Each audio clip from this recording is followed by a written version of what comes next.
Good evening students. 10th சயின்ஸில் இன்னைக்கு நம்ம பார்க்குறது நியூக்ளியர் ஃபிசிக்ஸ் அப்படிங்கிற லெசன் தான் பார்த்துட்டு இருக்கோம் இல்லையா? கிளாஸ் இந்த லெசன் ஸ்டார்ட் பண்ணோம். ஸோ இந்த லெசனில் என்னென்ன டீட்டெயில்ஸ் எல்லாம் பார்த்தோம் அப்படிங்கிறத ஒரு ஃபியூ மினிட்ஸ் நம்ம ரீகால் பண்ணிட்டு and then we will enter the new concept. First introduction part அப்படிங்கிறது நமக்கு நியூக்ளியர் பிசிக்ஸ்னா என்ன அப்படிங்கிற அந்த ஒரு கான்செப்ட் நம்ம பார்த்தோம் இல்லையா? அணுக்கரு அப்படின்னா என்ன, அணுக்கரு இயற்பியல் எது சம்பந்தப்பட்டது, யாரெல்லாம் என்னென்னதெல்லாம் இதுல இருக்கு, என்ன கண்டுபிடிச்சாங்க அப்படின்னு. அண்ட் நெக்ஸ்ட் ஒன்னு அடுத்த கான்செப்ட் நம்ம பார்த்தது வந்துட்டு ரேடியோ ஆக்டிவிட்டி அப்படிங்கிறது. ரேடியோ ஆக்டிவிட்டினா கதிர் இயக்கம் அப்படின்னு நம்ம சொல்லுவோம் இல்லையா?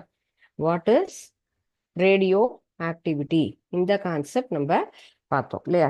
அடுத்தது அதனுடைய டிஃபனிஷன் அண்ட் தென் இயற்கையாக வரக்கூடிய கதிரியக்கம் அண்ட் நெக்ஸ்ட் ஒன்று செயற்கையாக natural radio activity and then next one is artificial radio activity. இயற்கையாக உருவாகக்கூடிய கதிரியக்கம் எப்படி இருக்கும், அது எதனால உருவாகிறது அப்படின்னு பார்த்தோம். செயற்கையாக உருவாகிறது, இயற்கையாகனா யுரேனியம் ரேடியம் அப்படிங்கிற தனிமத்திலிருந்து நம்ம என்ன பண்றோம், நம்மளுடைய எந்த ஒரு இன்டர்ஃபியரன்ஸும் இல்லாம தானாக அந்த கதிர்வீச்சுகளாக வெளியில வரும். இதுதான் நம்ம என்ன சொல்லக்கூடிய இயற்கை கதிரியக்கம் அப்படின்னு சொல்றோம். செயற்கை கதிரியக்கம்னா நம்மால என்ன ஆகுது, இந்த இடத்துல ஸ்டிமுலேட் பண்ணி தூண்டப்பட்டு அது என்ன ஆகும், ஒரு சில தனிமங்களாக நமக்கு மாற்றக்கூடிய அந்த முறைக்கு தான் செயற்கை கதிரியக்கம் அப்படிங்கிறது பார்த்தோம் இல்லையா? சோ இன்னைக்கு பார்க்குற கான்செப்ட் வந்துட்டு கதிர் இயக்கத்தினுடைய அலகு. அடுத்தது alpha beta gamma rays. Alpha beta gamma கதிர்கள்னா என்ன, அதனுடைய பண்புகள் என்ன அப்படிங்கிறதும் பார்க்கலாம். அண்ட் நெக்ஸ்ட் ஒன் இஸ் அடுத்தது அதனுடைய விதி, கதிரியக்க இடம்பெயர்வு விதி அப்படின்னு நம்ம சொல்றோம்ல. அடுத்து ஆல்பா சிதைவு அப்படின்னு சொல்லக்கூடியது. Okay, so units of radioactivity டிஸ்பிளேஸ்மெண்ட்லாம் and then alpha decay. So இந்த டீடைல்ஸ் எல்லாம் தான் பார்க்க போறோம். ஸோ இப்போ நம்ம பார்த்த இந்த இயற்கை கதிரியக்கம் செயற்கை கதிரியக்கம் அப்படின்னு நம்ம சொல்றோம் இல்லையா? ஸோ ஃபர்ஸ்ட் ஒன், இது ரெண்டுக்கும் உண்டான ஒரு டிஃபரன்ஸ் என்ன அப்படின்னு நம்ம பார்த்துக்கலாமா? ஸோ இதுல நேச்சுரல் அண்ட் தென் ஆர்டிஃபிஷியல், இது மெயினா நம்ம இதுல இருக்கக்கூடிய டிஃபரன்ஸ் பார்த்துட்டோம் அப்படின்னு சொன்னா நம்ம ரீகால் பண்ணா அந்த ரெண்டையுமே நம்மளால என்ன பண்ண முடியும், ஈஸியா என்ன படிச்சோங்கிறது நமக்கு ஞாபகம் வந்துடும் இல்லைங்களா? So first one, emission of radiation due to the self disintegration அப்படிங்கிறது தான். ஸோ அணுக்கருவில் தன்னிச்சையாக நடக்கக்கூடிய ஒரு சிதைவு அப்படிங்கிறது தான் நம்ம நேச்சுரல் அப்படின்னு சொல்றோம். எமிஷன் ஆஃப் ரேடியேஷன் அப்படிங்கிறது எதுல இருக்கு, நமக்கு செல்ஃப் டிஸ்இன்டிகிரேஷன். ஸோ தன்னிச்சையாக நடக்கக்கூடிய ஒரு கான்செப்ட் அப்படின்னு சொல்றது தான் இந்த செல்ஃப் டிஸ்இன்டிகிரேஷன் அப்படின்னு சொல்லக்கூடிய இந்த விஷயம். Next one is emission of radiation due to the disintegration of nucleus through the induced process. நம்மால் தூண்டப்பட்டு நிகழக்கூடிய ஒரு நிகழ்வு அப்படின்னு சொல்லலாம். So that is called as induced process. நம்மால தூண்டப்பட்டு நிகழக்கூடிய ஒரு நிகழ்வு தான் ஆர்டிஃபிஷியல் ரேடியோ ஆக்டிவிட்டி அப்படின்னு நம்ம சொல்றோம். சரியா?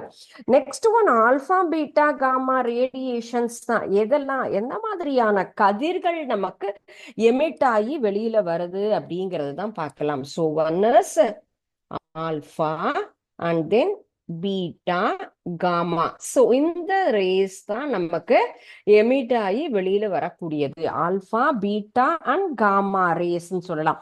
இதுல மேக்சிமம் என்ன வருதுன்னா நியூட்ரான் பாசிட்ரான், இதுதான் நமக்கு வரும். Okay, neutron and then positron, இந்த ரெண்டு விஷயம் தான் நமக்கு வரும். Alpha, beta, gamma rays are not emitted in artificial radioactivity. Most of the particles such as neutron and positron, இந்த மாதிரியான சின்ன சின்ன துகள்கள். So third one, இது ஸ்பான்டேனியஸா நடக்கக்கூடியது. ஸ்பான்டேனியஸ்னா தானாக நிகழக்கூடிய ஒரு நிகழ்வுன்னு சொல்லலாம். இப்போ ஒரு காலையில சூரியன் உதிக்கிறதுக்கும் நைட்ல நமக்கு நிலவு வர்றதுக்கும் no one can intimate, no one can inform. இரவு பகல் காலநிலை மாற்றம் இந்த மாதிரி எல்லா விஷயங்களுமே தானாக அப்படியே நடந்து கொண்டே இருக்கக்கூடிய ஒரு நிகழ்வு. அதுதான் நமக்கு ஸ்பான்டேனியஸ் அப்படின்னு சொல்றோம். இந்த நிகழ்வு இண்டியூஸ், நம்ம யாராவது ஒருத்தர் தூண்டப்பட்டு தான் இந்த ஆர்டிபிஷியல் ரேடியோ ஆக்டிவிட்டி அப்படிங்கிறது நமக்கு நடக்கும். நேச்சுரல் ரேடியோ ஆக்டிவிட்டி அப்படிங்கிறது நமக்கு தானாகவே நிகழும், யாருடைய துணையுமே அதுக்கு தேவையே இல்லை. ரேடியோ ஆக்டிவிட்டினா first natural and artificial, what are the determination, எது என்னெல்லாம் அதுக்கு தேவை. ரேடியோ ஆக்டிவிட்டி நேச்சுரலா நடக்கணும் அப்படின்னு சொன்னா என்ன மாதிரியான பண்பு இருக்கணும்? exhibited by elements with atomic number more than 83. So இப்போ இந்த இயற்கை கதிரியக்கம் அப்படிங்கிறது எந்த இடத்துல நடக்கும் அப்படின்னு சொன்னா இதனுடைய அணு எண் அப்படிங்கிறது அட்டாமிக் நம்பர் 83க்கு அதிகமாக இருக்கக்கூடியது தான். பொதுவாக 83 விட அதிகமா இருக்கக்கூடிய ஆட்டம்ஸ்ல இருந்து தான் இந்த நேச்சுரல் ரேடியோ ஆக்டிவிட்டி அப்படிங்கிறது நமக்கு நடக்கும். அட்டாமிக் நம்பர் எபோவ், இதற்கு மேல இருக்கக்கூடிய எலமெண்ட்ல இருந்து தான் natural radioactivities is possible. But 83 விட குறைவாக இருக்கக்கூடியது below 83. So atomic number below 83ல நடக்கக்கூடிய விஷயம் ஆர்டிபிஷியல் நமக்கு ரேடியோ ஆக்டிவிட்டி. ஸோ இதை நம்மளால என்ன பண்ண முடியாது? கேனாட் கண்ட்ரோல், நம்மளால கட்டுப்படுத்த முடியாத ஒரு விஷயம் அப்படிங்கிறது தான் நேச்சுரல் அப்படிங்கிறது. பட் நம்மளால என்ன பண்ண முடியும்? கண்ட்ரோல் பண்ண முடியும். ஏன்னா நம்மளால தூண்டப்படக்கூடிய ஒரு விஷயம், நம்முடைய தூண்டுதல்னாலதான் ஆர்டிபிஷியல் ரேடியோ ஆக்டிவிட்டி அப்படிங்கிற ஒரு செயல்பாடாகப்பட்டது நடக்குது இல்லையா? அப்போ தீஸ் ஆர் ஆல் த நமக்கு details about natural and then artificial radio activities. What are the differences, என்ன வேறுபாடு? இது தானாக நடக்கக்கூடியது, நம்மால் தூண்டப்பட்டு நிகழ்வது. என்ன மாதிரியான கதிர்கள் வெளியிடும்? Alpha beta gamma rays and then neutron positron rays are emitted in artificial radioactivity. Above atomic number 83 elements are possible to natural radioactivity process below 83 atomic number. அணு எண் 83க்கும் குறைவாக இருக்கும் தனிமங்கள்லையும் நமக்கு செயற்கை கதிரியக்க முறை பாசிபிள். cannot control, நம்மளால இதை கண்ட்ரோல் பண்ண முடியாது, ஏன்னா இது தானாக நிகழ்கிறது. இது கேன் பி கண்ட்ரோல், இது நம்மளால என்ன பண்ண முடியும்? கண்ட்ரோல் பண்ண முடியும், ஏன்னா இது நம்மளால நடக்கக்கூடியது, இது தானாக நடப்பது. So these are all the details about differences between natural and then artificial radioactivity. Okay, so next concept நம்ம பார்க்கிறது வந்துட்டு இதுல வந்துட்டு கதிர் இயக்கத்தினுடைய அலகு என்ன, சோ அதனுடைய யூனிட் என்ன அப்படிங்கறது நமக்கு தெரியணும் இல்லைங்களா? சோ ரேடியோ ஆக்டிவிட்டி அப்படின்னா என்ன அப்படிங்கறத பார்த்தோம். சோ அதுல நேச்சுரல் அண்ட் தென் ஆர்டிபிஷியல் என்ன அப்படிங்கிற கான்செப்ட் பார்த்தோம். அடுத்தது யூனிட்ஸ் ஆஃப் ரேடியோ ஆக்டிவிட்டி.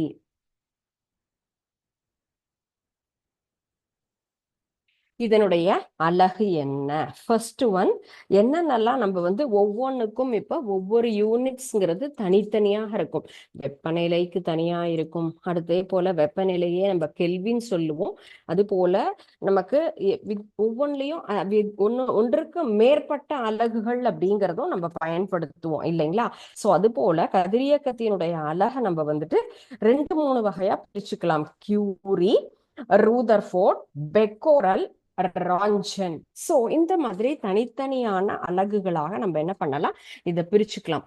இது எல்லாமே நமக்கு வந்து ஒரு எக்ஸாமினேஷன் பாயிண்ட் ஆஃப் வியூல பார்க்கும் பொழுது கியூவி அப்படின்னா வரையறை கேட்கலாம், பெக்கோரல்னா என்ன அப்படின்னு கேட்கலாம். ஸோ அந்தந்த யூனிட்டுக்கு நம்ம பண்றது இதுதான். கியூரிங்கிறது தான் நமக்கு ட்ரெடிஷ்னலா இருக்கக்கூடிய ஒரு யூனிட் ஆஃப் ரேடியோ ஆக்டிவிட்டி அப்படின்னு சொல்லலாம்.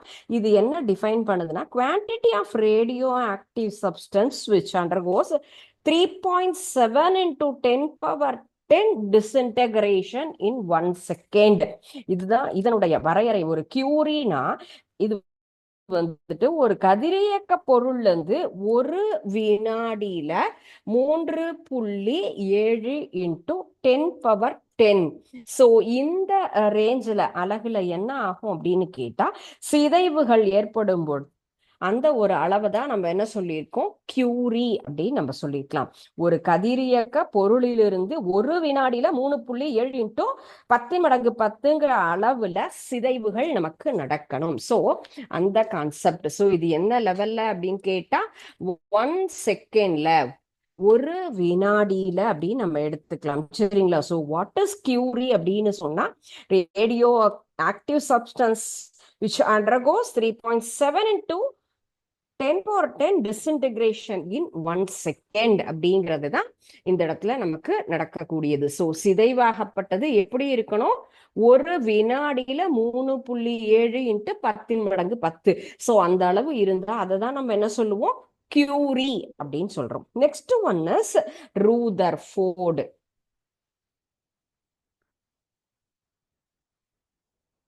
அடுத்த யூனிட் ரூதர்ஃபோர்டு. இதுவும் அடுத்த ஒரு யூனிட். சோ இதை எப்படி நம்ம டிஃபைன் பண்ணலாம்னா, the quantity of radioactive substance which produce 10^6 disintegration, only 10^6 disintegration in 1 second. So 10 மடங்கில் 10 மடங்கு 6ல நமக்கு எந்த அளவுக்கு அந்த இடத்துல ஒரு வினாடியில நடக்கக்கூடிய ஒரு சிதைவு அப்படிங்கிறது தான். சோ நம்ம ரூதர்ஃபோர்ட்னா இது அடுத்த ஒரு அலகுன்னு சொல்லலாம். கதிரியக்க பொருளாகப்பட்டது ஒரு வினாடியில வெளியிடக்கூடிய கதிரியக்க சிதைவினுடைய அளவு 10 மடங்குல 6 மடங்கு, அது போல 10 into 10 into 10 சொல்லுவோம் இல்லையா, அது போல அதிகமாக இருந்தது அப்படின்னு சொன்னா அதுதான் நம்ம ரூதர்ஃபோர்டு அப்படின்னு சொல்லுவோம். அத RD அப்படிங்கிற சிம்பல்ல நம்ம என்ன பண்ணலாம், இத மென்ஷன் பண்ணலாம். சோ ஒரு வினாடி நேரத்தில் 10^6 அப்படிங்கிற அளவுல நமக்கு சிதைவுகளை உருவாக்கக்கூடிய ஒரு கதிரியக்க தனிமத்தினுடைய அளவை தான் ரூதர்ஃபோர்டு அப்படின்னு நம்ம சொல்றோம். சோ இத எப்படி சொல்லலாம்னா, ஒரு வினாடி நேரம், சரிங்களா, ஒரு வினாடி நேரத்தில் ஒரு செகண்ட்ல நமக்கு எந்த அளவுக்கு சிதைவு இருக்கணும் அப்படின்னு சொன்னா 10^6 அப்படிங்கிற அளவுல நமக்கு சிதைவின் அளவு இருந்தது அப்படின்னு சொன்னா அதை நம்ம என்ன சொல்லலாம், ரூதர்ஃபோர்டு அப்படின்னு நம்ம மென்ஷன் பண்ணலாம். அதனுடைய அழகா Rutherford. Next one is Becquerel. Curie, Rutherford, அடுத்தது நம்ம பார்க்கறது பெக்கோரல் அப்படிங்கிறது. சோ இப்போ இது ரெண்டையுமே நம்ம 1 மார்க் அல்லது 2 மார்க்ல அந்த மாதிரி நம்ம என்ன பண்ணலாம், எக்ஸ்பெக்ட் பண்ணலாம். ஏன்னா பெக்கோரல் அப்படின்னா என்ன அப்படின்னு நம்ம கேட்கலாம். பெக்கோரல் அப்படிங்கிறது எந்த அளவோட இருக்கக்கூடியது அப்படிங்கிறது. சோ ஒவ்வொன்றுக்கு ஒவ்வொரு சிதைவினுடைய அளவை நம்ம சொல்றோம் இல்லையா, அது போல ரூதர்ஃபோர்டுடைய அளவு என்ன, ரான்சனுடைய அளவு என்ன அப்படிங்கிறத தனித்தனியாக நம்ம என்ன பண்ணலாம், மென்ஷன் பண்ணலாம். சோ இப்போ பெக்கோரல் அப்படின்னு சொல்லக்கூடியதும் அடுத்த ஒரு ஒன் ஆஃப் த யூனிட் சொல்லலாம். இது SI unit of radioactivity. So becquerel அப்படிங்கறத என்ன சொல்லலாம், SI யூனிட்டுக்கு நம்ம பயன்படுத்தக்கூடிய ஒரு அளவு ரேடியோ ஆக்டிவிட்டிக்கு. இது 1 disintegration per second. Very easy concept. So ஒரு வினாடியில வெளியிடப்படக்கூடிய கதிரியக்கத்தின் அளவு வந்துட்டு எப்படி இருக்கணும், ஒரு பெக்கோரல், ஒரு வினாடியில வெளியிடக்கூடிய கதிரியக்கத்தினுடைய அளவையே நான் என்ன பண்ணிக்கலாம், ஒரு பெக்கோரல். ரொம்ப எளிதாக நம்மளால என்ன பண்ண முடியும், ஈஸியா ரெஜிஸ்டர் பண்ணக்கூடிய ஒரு கான்செப்ட் அப்படின்னு சொல்றோம். SI யூனிட் அப்படின்னு சொல்லிக்கலாம். And then 1 disintegration per second.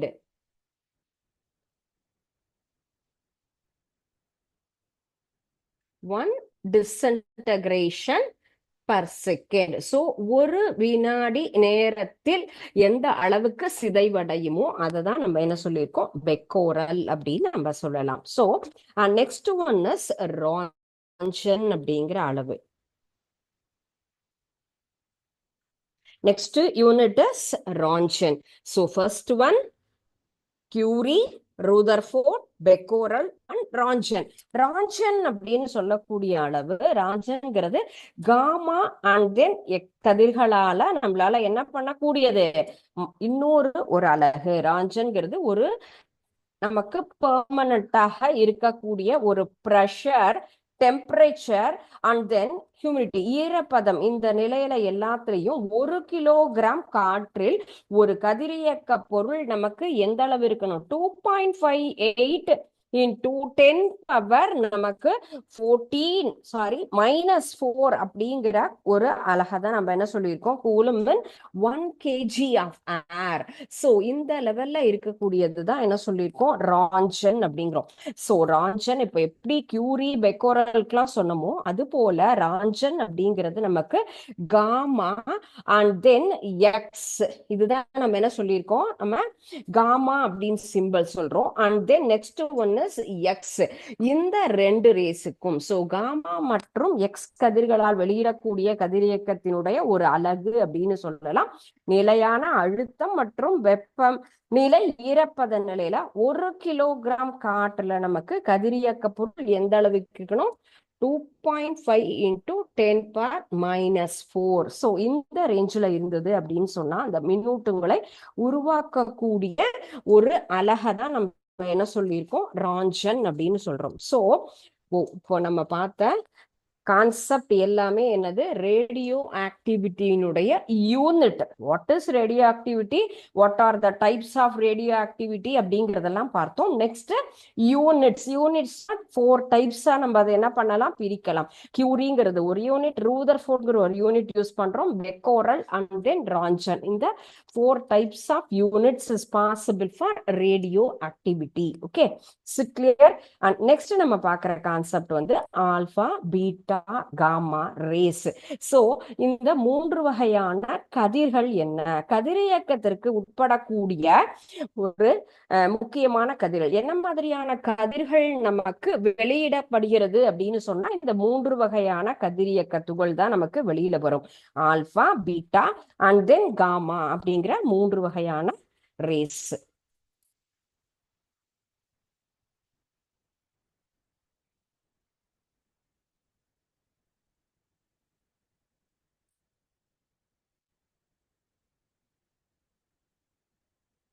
Alpha, sorry, beta and gamma rays. So இந்த 3 வகையான கதிர்கள் என்ன, அதனுடைய தன்மை என்ன அப்படிங்கிறதெல்லாம் தெரிஞ்சுக்க போறோம். ஸோ இந்த 3 கதிர்களுமே கதிரியக்கத்துல நமக்கு உட்படக்கூடியது அப்படின்னு சொல்லலாம். Okay, symbol of alpha. So ஒவ்வொன்றுக்கும் அதனுடைய சிம்பல் நம்ம சொல்லலாம்.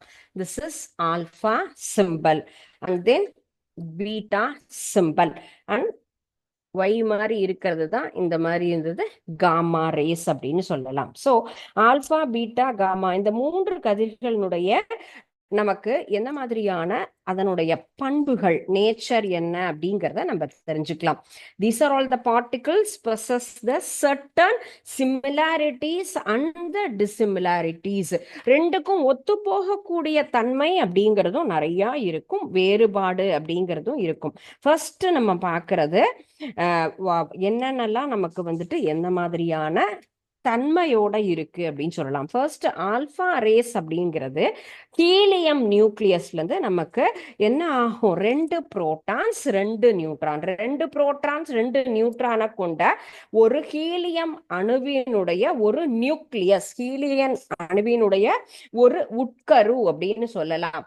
சோ ஹீலியம் அப்படின்னா நமக்கு அதுல 2 புரோட்டான் 2 நியூட்ரான், சோ அதுதான் நம்ம 4. ஸோ 2 புரோட்டான் 2 நியூட்ரான் இருக்கக்கூடிய ஒரு ஆட்டம்ல இருக்கக்கூடிய ஒரு நியூக்ளியஸ் தான் நம்ம என்ன சொல்லியிருக்கோம்? ஆல்பா அப்படிங்கிற ஒரு race. Next one is beta.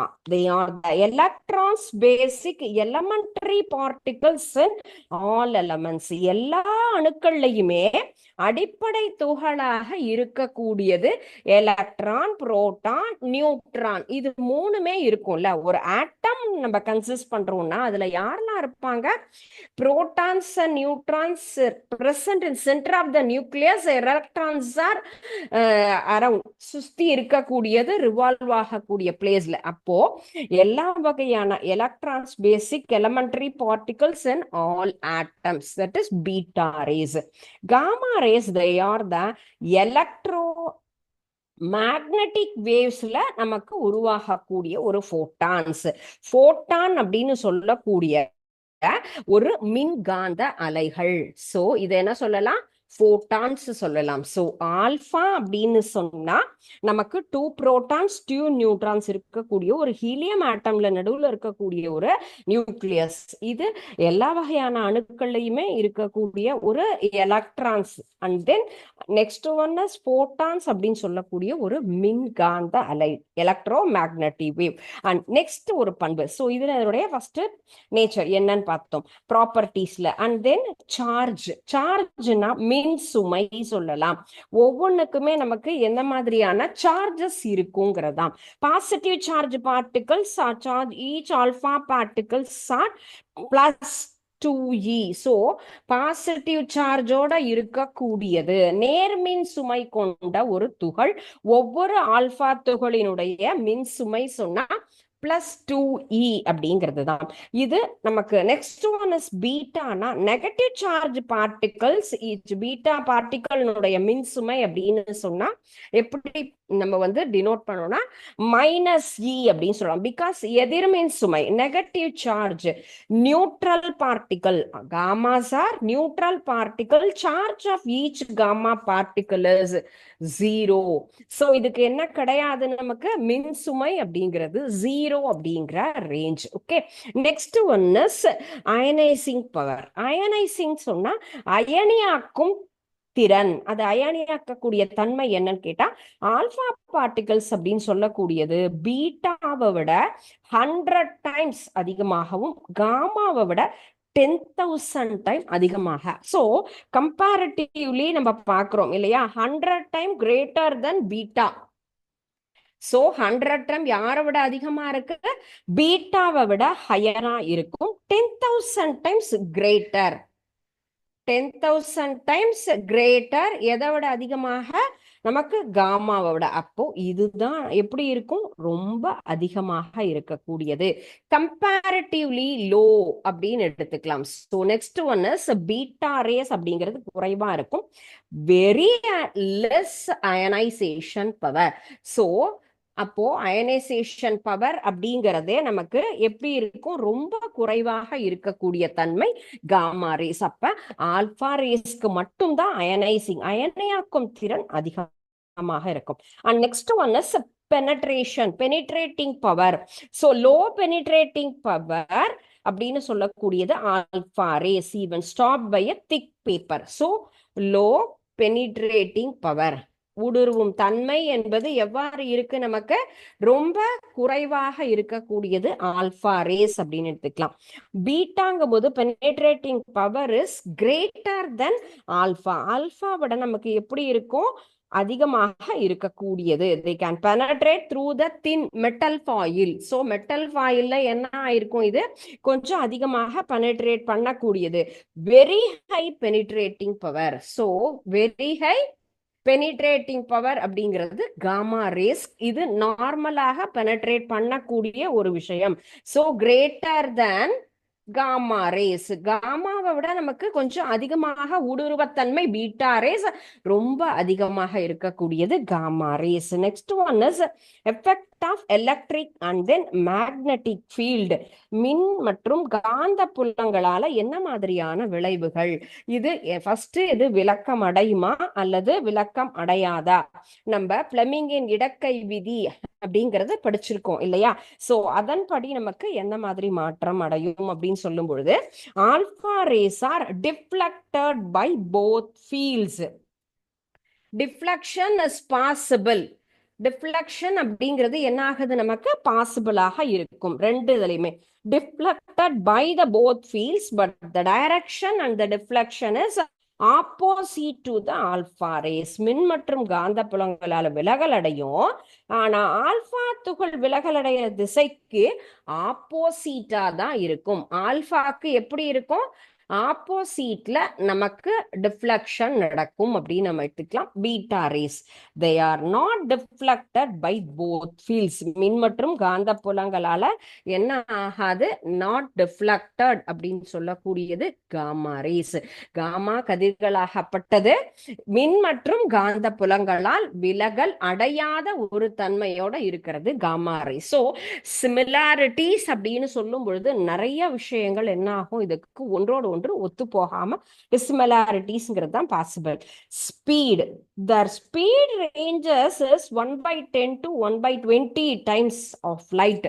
ஒளியினுடைய வேகத்தை காட்டிலும் ஒளியினுடைய திசைவேகத்தில் 1/10 1/20 வரைக்கும் என்ன ஆகும், ரொம்ப அதிகமாக திசை வேகத்தில் செல்லக்கூடியது. இது ஒளியினுடைய திசையில 1/10 ஆர் 1/20. ஸோ இதுதான் நமக்கு possible in alpha race. But 9/10 அப்படின்னு சொல்லக்கூடிய அளவுக்கு அதனுடைய அளவுக்கு ரொம்ப அதிகமா இருக்கும். இது லைட் போக அதே மாதிரியான திசையிலேயே ரொம்ப வேகமாக செல்லக்கூடிய ஒரு ரேஸ் தான் gamma rays. they are travel with the speed of light. லைட்னுடைய ஸ்பீடுக்கு ஈக்குவலா பாஸ் ஆகக்கூடியது gamma rays. Compare to gamma rays நமக்கு பீட்டா ரேஸ் அப்படிங்கிறது 9/10 கொஞ்சம் லோவா இருக்கிறது அப்படின்னு சொல்றது ஆல்பா ரேஸ் அப்படின்னு சொல்லலாம். ஸோ இது வந்து நமக்கு கம்பேரிட்டிவா alpha beta and then gamma ரேஸினுடைய ஒரு ப்ராப்பர்ட்டிஸ் என்ன அப்படிங்கிற கான்செப்ட் தான் பார்த்தோம். ஓகேயா? ஸோ நெக்ஸ்ட் நம்ம பார்க்கறது ஆல்பா டிகே. ஆல்பா சிதைவு என்றால் என்ன? ஆல்பா சிதைவு நடக்கும் பொழுது என்னென்ன மாதிரியான நிகழ்வுகள் நடக்கும், என்ன அதுல வந்து வருது அப்படிங்கறத நம்ம பார்க்க போறோம். ஆல்பா டிகே, ஆல்பா சிதைவு அப்படின்னு நம்ம தமிழ்ல சொல்லலாம். ஆல்பா சிதைவுங்கிறது அணுக்கரு வினையில ஒரு தாய் உட்கரு அதே போல சேய் உட்கரு அப்படின்னு நம்ம எடுத்துக்கலாம். ஓகேங்களா? சோ அத நம்ம என்ன சொல்லலாம், parent nucleus and then daughter nucleus அப்படின்னு ரெண்டு எடுத்துக்கலாம். சோ அணுக்கரு வினை அப்படிங்கிறது நமக்கு நடக்குது, நியூக்ளியர் ரியாக்ஷன் அப்படின்னு நடக்கும் போது அந்த ரியாக்ஷன்ல என்னென்ன செயல்பாடுகள் வருது அப்படிங்கிறது தான் இதுல பார்க்க போறோம். Alpha decays சொன்னா a nuclear reaction which an unstable parent nucleus emit the alpha particles and then stable daughter nucleus is called as alpha decay. What is alpha decay அப்படின்னு சொன்னா எங்கிருந்து வராங்க, unstable parent, unstable parent nucleus இவங்க தான் நம்ம என்ன எடுத்துக்க போறோம். இதுல யாரு இதுல இன்வால்வ் ஆறாங்க, யார்ல இருந்து நமக்கு செயலாகப்பட்டது நடைபெறுகிறது. ஆல்பா அன்ஸ்டேபிள் பேரண்ட் நியூக்ளியஸ் என்ன பண்றாங்க, எமிட். யாரை எமிட் பண்றாங்க அப்படின்னு சொன்னா ஆல்பா பார்ட்டிகல்ஸ். சோ இப்போ ஒரு அணுக்கரு வினையில நிலையற்ற தாய் உட்கருவாக்கப்பட்டது ஆல்பா துகளை உமிழ்ந்து நிலையான சேய் உட்கரு. சோ அப்ப ரெண்டு பேர் வராங்க. One is alpha particle, stable daughter nucleus.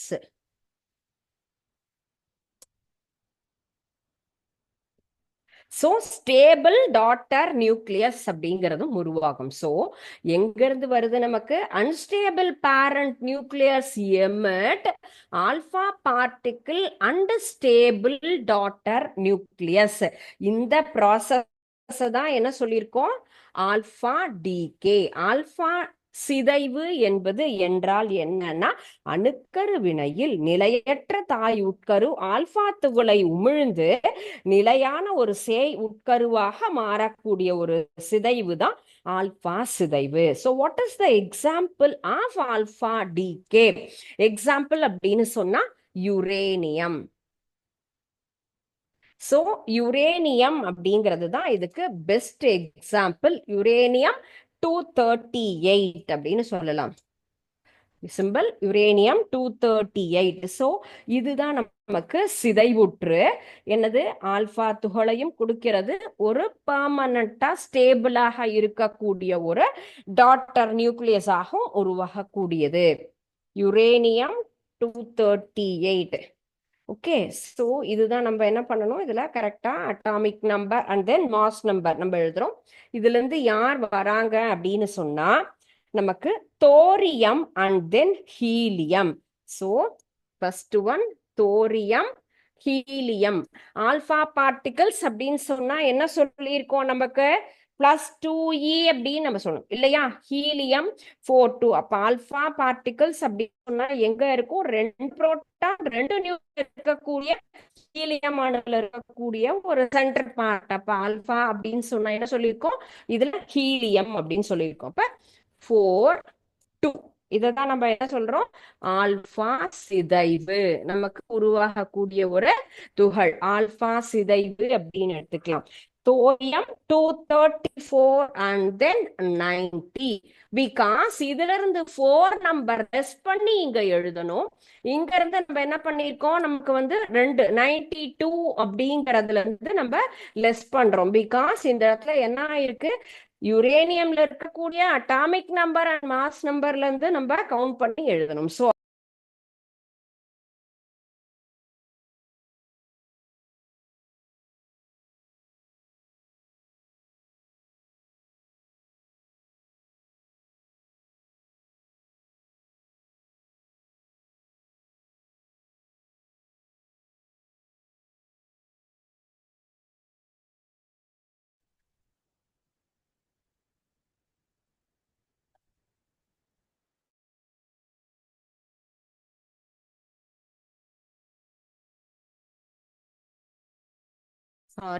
sorry for the inconvenience, internet problem automatically.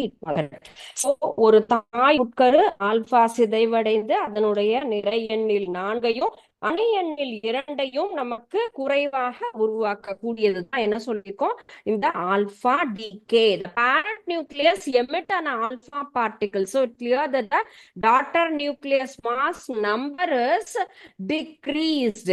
So and then atomic number. So alpha டிகேன்னு சொல்லும்போது பேரண்ட் நியூக்ளியஸ்ங்கிறது டாட்டர் நியூக்ளியஸ், ஸ்டேபிளா இருக்கக்கூடிய ஒரு டாட்டர் நியூக்ளியஸையும் ஆல்பா பார்ட்டிகளும் எமிட் பண்ணக்கூடிய ஒரு ப்ராசஸ் அப்படின்னு சொல்லலாம். Okay, so I'm going to share the picture.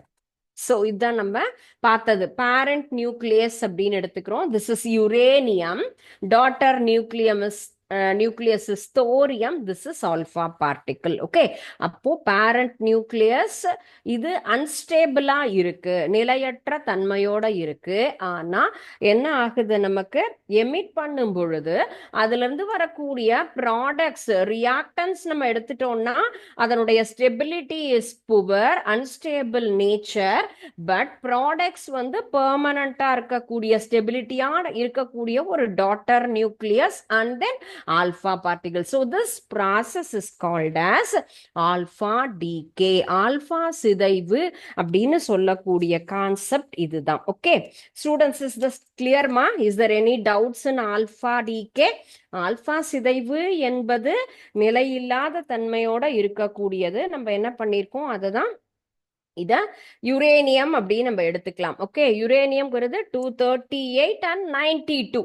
So இதுல இருக்கக்கூடியதுதான் நம்ம இந்த நிலையற்ற ஸ்டெபிலிட்டி, நிலைப்பு தன்மை இல்லாத ஒரு தனிமத்துல இருந்து நமக்கு வரக்கூடியது என்னது, தோரியம் அப்படின்னு சொல்லக்கூடியது. ஓகே, ஸோ அப்ப இதனுடைய mass number and then atomic number ரெண்டையுமே நம்ம என்ன பண்ணணும், டிக்ரீஸ் பண்ணணும். பிகாஸ் இதோட வரக்கூடியது ஹீலியம் அப்படிங்கிறது, this is alpha. Okay, so alpha சிதைவு அப்படிங்கிறது இதுதான்.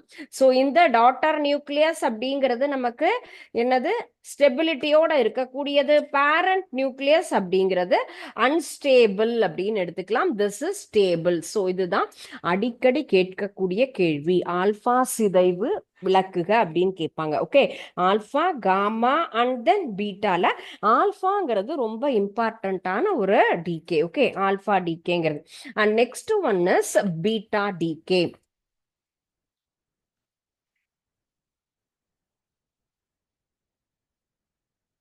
பீட்டா டிகே, பீட்டா சிதைவு அப்படின்னு சொல்றது அடுத்தது. இந்த நியூக்ளியர் ரியாக்ஷன்ல unstable parent nucleus emit the beta particles and form stable daughter nucleus. Same concept தான், சரிங்களா?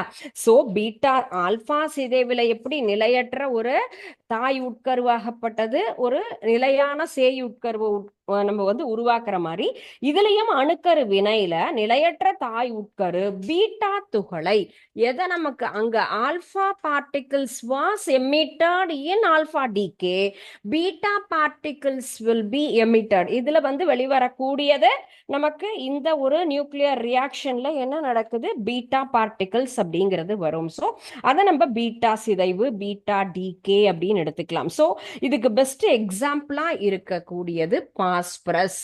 ஸோ பாஸ்பரஸ்ல நம்ம என்ன பண்ணலாம், இப்ப யுரேனியத்தை எப்படி இந்த ரியாக்ஷனுக்கு எக்ஸாம்பிளா நம்ம எடுத்துட்டோமோ அது போல இதுல பாஸ்பரஸ் அப்படிங்கிறத எடுத்துக்கலாம்.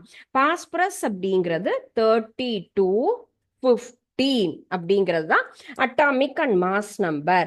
ஸோ இதுல இருந்து நமக்கு வெளிவரக்கூடியது என்னவா இருக்கும் அப்படின்னு கேட்டா sulphur. So mass number and நமக்கு வந்துட்டு டாட்டர் நியூக்ளியஸ் அட்டாமிக் நம்பர் ரெண்டுமே நமக்கு என்ன ஆகும், இதுல குறையும். ஸோ இப்போ இதுல டாட்டர் நியூக்ளியஸ் அப்படின்னு சொல்லக்கூடியது எதுல இருந்து வருது, பாஸ்பரஸ்ல இருந்து சல்ஃபர் 32 அண்ட் தென் 16. இதுதான் நமக்கு ஸ்டேபிளாக இருக்கக்கூடிய ஒரு டாட்டர் நியூக்ளியஸ்.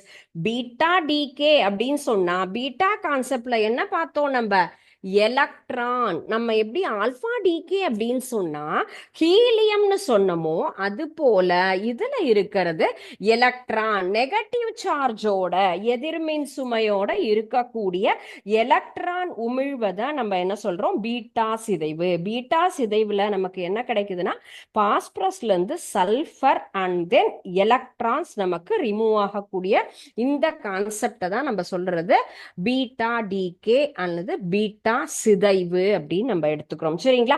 சோ இந்த பீட்டா சிதைவுல நமக்கு நிறை எண்ணுல எந்த மாறுபாடும் நமக்கு என்ன இல்ல, பிகாஸ் ரெண்டுமே சேமா இருக்கும்.